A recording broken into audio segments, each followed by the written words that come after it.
नेपालको इतिहास हेर्दा खास गरी त्यो शाहकालतिर दरबारभित्रका घटनाहरूले सधैँ एउटा कसरी भनौँ छुट्टै खालको चासो जगाउँछ के?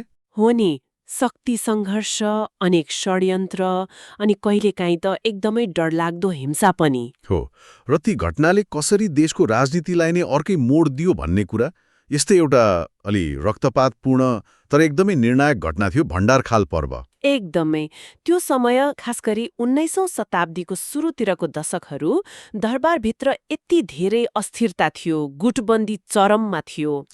राजा रणबहादुर शाहको त्यो अलि अनौठो र विवादास्पद शासनकाल, उनले गद्दी त्याग्नु, फेरि फर्कनु अनि अन्तमा उनको हत्या हुनु, यी सबले एउटा विस्फोटक राजनीतिक माहौल बनाइसकेको थियो क्या? हो, त्यही माहौलको एउटा डरलाग्दो क्लाइम्याक्स जस्तो। भण्डारखाल पर्व त्यही विस्फोटको एउटा रूप थियो भन्न मिल्छ। ठिक छ, आज हामी त्यही भण्डारखाल पर्व मतलब भण्डारखाल पर्वको अलि गहिराईमा पुगेर कुरा गरौँ न त। हामीसँग केही ऐतिहासिक लेखोटहरू, विवरणहरू छन्, त्यसले त्यो बेलाको अवस्था बुझ्न अलि मद्दत गर्छ। हाम्रो उद्देश्य खालि घटनाको मिति र को थिए भनेर मात्रै होइन कि? होइन, त्यो त छँदैछ। त्यो घटनाको खास जरो कहाँ थियो, त्यसले त्यति बेलाको राजनीतिमा कस्तो तरङ्ग ल्यायो अनि त्यसको लामो असर चाहिँ के रह्यो, यो बुझ्नु मुख्य हो। निश्चय पनि। यसलाई खालि एउटा दरबारीय हत्याकाण्ड भनेर मात्र हेर्यो भने त यसको जुन ऐतिहासिक महत्त्व छ नि त्यो ओझेलमा पर्छ। हो, यो त नेपालको शक्ति सन्तुलनमा आएको एउटा ठूलै भुइँचालो जस्तै थियो, जसले भीमसेन थापा जस्तो महत्वाकांक्षी मान्छेलाई सत्ताको केन्द्रमा ल्याइदियो। अनि नेपालको इतिहासमा थापा युग सुरु भयो। हो, थापा युगको सुरुवात नै यहीँबाट भयो भन्दा हुन्छ। घटनाको समय हेर्दा यो 19औं शताब्दीको पहिलो दशक हैन, VSM 1863 मतलब सन् 1806 तिरको कुरा। त्यही बेला राजा रणबहादुर शाह जो एकपटक गद्दी त्यागेर फेरि स्वामी महाराज भनेर शक्तिमा फर्किएका थिए, उनको त हत्या भइसकेको थियो। हो, उनको हत्या भयो। अनि उनको मृत्युले दरबार झन विभाजित, झन अस्थिर भयो। यो विभाजन कस्तो खालको थियो अलि बताइदिनुस् न। रणबहादुर शाहको मृत्युपछिको अवस्था निकै मतलब एकदमै जटिल थियो। उनी आफै पनि अलि विवादास्पद शासक थिए नि त। हो, त्यसैले उनका समर्थक र विरोधीहरू पहिलेदेखि नै थिए। उनको मृत्युपछि चाहिँ खास गरी दुईटा गुट प्रष्ट देखियो के? एकातिर थिए रणबहादुर शाहका एकदमै विश्वासपात्र, प्रभावशाली अनि चतुर भारधार भीमसेन थापा। भारधार मतलब त्यति बेलाका हाई प्रोफाइल अफिसल्सहरू, सल्लाहकारहरू। भीमसेन थापाको पक्षमा रानी ललित त्रिपुरा सुन्दरी थिइन्। उनी रणबहादुरकी कान्छी रानी अनि बालक राजा गिरवाण युद्धविक्रम शाहकी सौतेनी आमा। अनि अर्कोतिर थिइन् रानी राजराजेश्वरी देवी। उनी रणबहादुरकी जेठी रानी अनि गिरवाण युद्धकी रिजेन्स मध्ये एक। तर उनलाई रणबहादुर शाहले देश निकाला गरेका थिए। तर उनको हत्यापछि उनी काठमाडौँ फर्केकी थिइन् अनि आफ्नो गुमेको शक्ति फिर्ता लिन चाहन्थिन्। उनको आफ्नै गुट थियो। भनेपछि यो खालि व्यक्तिगत मनमुटाव मात्र थिएन, यो त बालक राजा गिरवाण युद्धमाथि कसले कन्ट्रोल गर्ने, कसले राज्य चलाउने भन्ने लडाईँ थियो। ठ्याक्कै।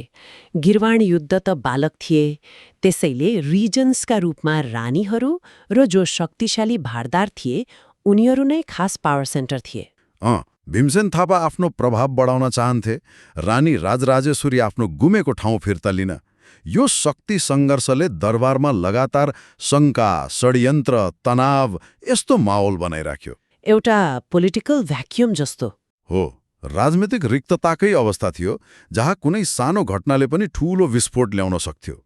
यस्तो अस्थिरतामा त शक्ति अत्याउन खोज्नेलाई झन् सजिलो हुन्छ नि, होइन र? हो नि, त्यही तनावपूर्ण माहौलमा त्यो विस्फोट भयो पनि, जसको सुरुवात राजा रणबहादुर शाहकै हत्याबाट भयो। इतिहासका किताबहरूमा हेर्दा उनको हत्या उनकै सौतेनी भाइ शेरबहादुर शाहले गरेका थिए। विवरणहरू त्यस्तै छन्। यो हत्या कसरी भयो, किन भयो, के भन्छन् स्रोतहरूले? यसको परिस्थिति पनि अलि नाटकीय नै छ।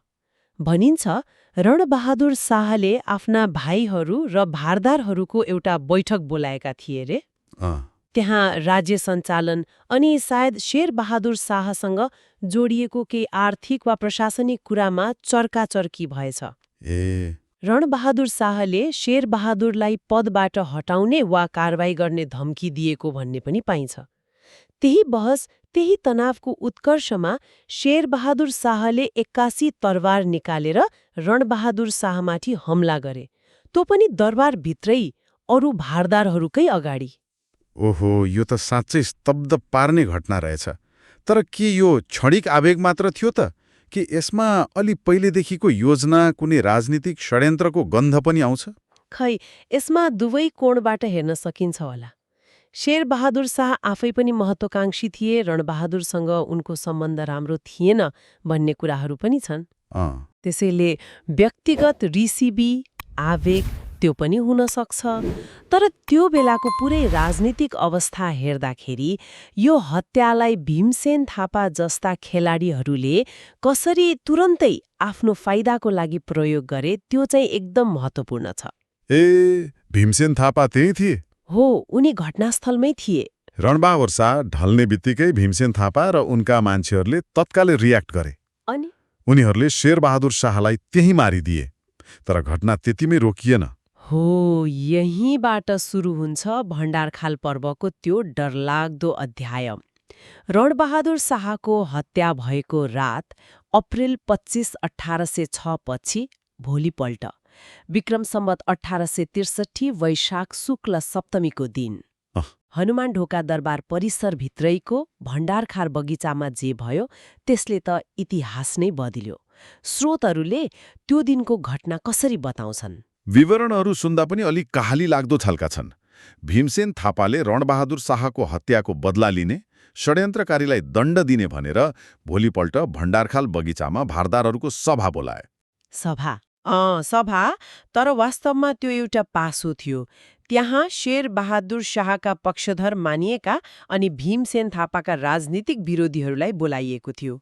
ए, मतलब योजनाबद्ध तरिकाले? हो, उपस्थित हुनेहरूमा त्रिभुवन खवास, नरसिंह गुरुङ जस्ता शक्तिशाली भारदारहरू, पाणे खलकका केही सदस्यहरू, अरू पनि धेरै थिए।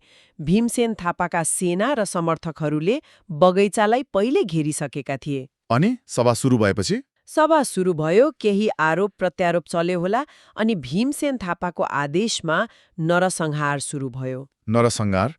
कति क्रूर थियो त्यो घटना? अत्यन्तै क्रूर।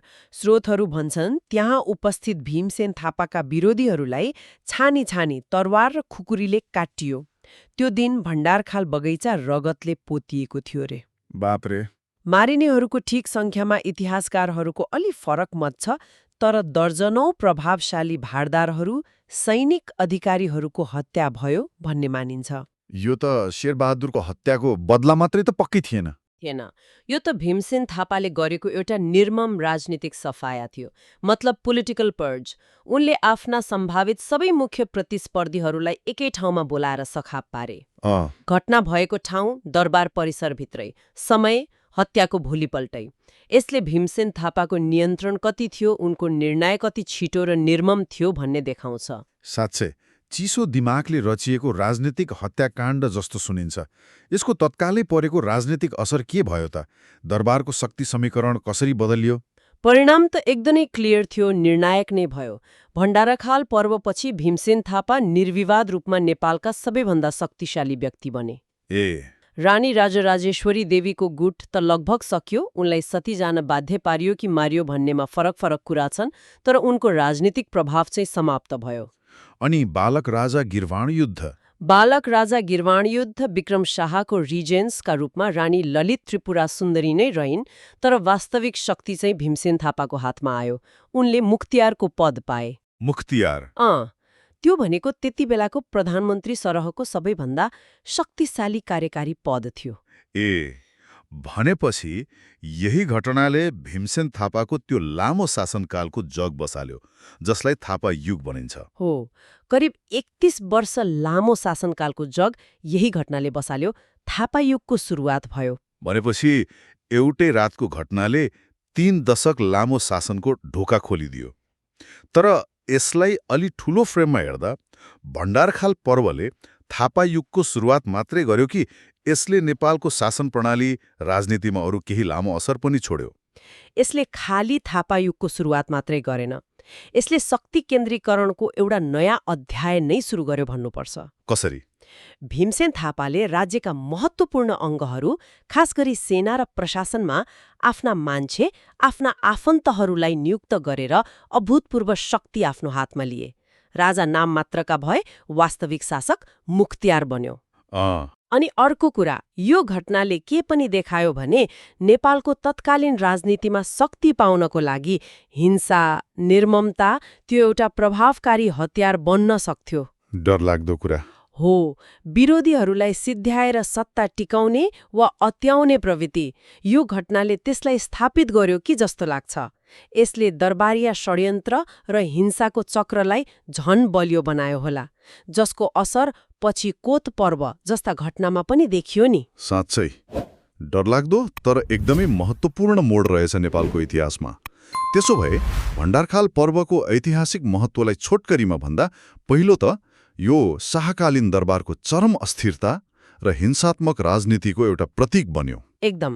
दोस्रो, यसले भीमसेन थापालाई नेपालको निर्विकल्प शक्तिशाली शासक बनायो, उनको लामो मुख्तियारीको आधार तयार गर्यो। हो। तेस्रो, यसले शक्ति केन्द्रीकरणको प्रक्रियालाई एकदमै तीव्र बनायो।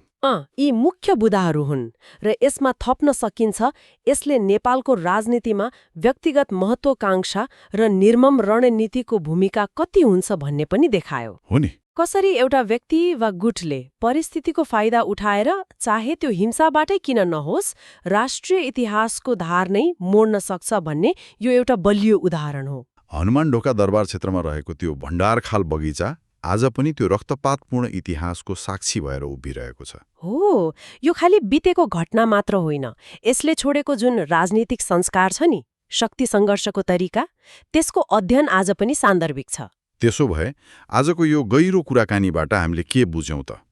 भण्डारखाल पर्व रणबहादुर शाहको हत्याबाट सुरु भएको तर भीमसेन थापाद्वारा रचिएको एउटा योजनाबद्ध राजनीतिक नरसंहार थियो। त्यही भन्नु पर्ला। अत्यन्त क्रूर थियो, तर यसले तत्कालीन दरबारिया गुटबन्दीलाई एक किसिमले अन्त्य गरेर शक्ति भीमसेन थापाको हातमा केन्द्रित गर्यो। हो, शक्ति सन्तुलन पुरै बदलियो। यसै घटनाले नेपालमा लगभग 3 दशक लामो थापा युगको सुरुवात गर्यो, जसले पछि नेपालको आधुनिकीकरण, विदेश नीतिमा पनि भूमिका खेल्यो होला। तर त्यसको सुरुवात चाहिँ यस्तो रक्तपातपूर्ण थियो। यो घटना शक्ति, षड्यन्त्र, महत्त्वाकांक्षा र त्यसले निम्त्याउने हिंसाको एउटा नबिर्सिने पाठ हो, होइन त? एकदम सही। र यसले हामीलाई इतिहासको एउटा गम्भीर प्रश्नमा सोच्न पनि बाध्य बनाउँछ। के प्रश्न होला? यस्ता हिंसात्मक शक्ति सङ्घर्षका घटनाहरूले तत्कालीन राजनीतिलाई त बदल्छन् नै, त्यो त देखियो, तर के यिनले देशको लामो समयसम्मको राजनीतिक संस्कृति, नेतृत्व छान्ने प्रक्रियालाई पनि कतै भित्रभित्रै प्रभाव पारिरहन्छन् कि? मतलब अवचेतन रूपमा? हो। के शक्तिमा पुग्न वा टिकिरहन अपनाइएका यस्ता निर्मम उपायहरूले भविष्यका शासकहरूलाई पनि जानी नजानी त्यस्तै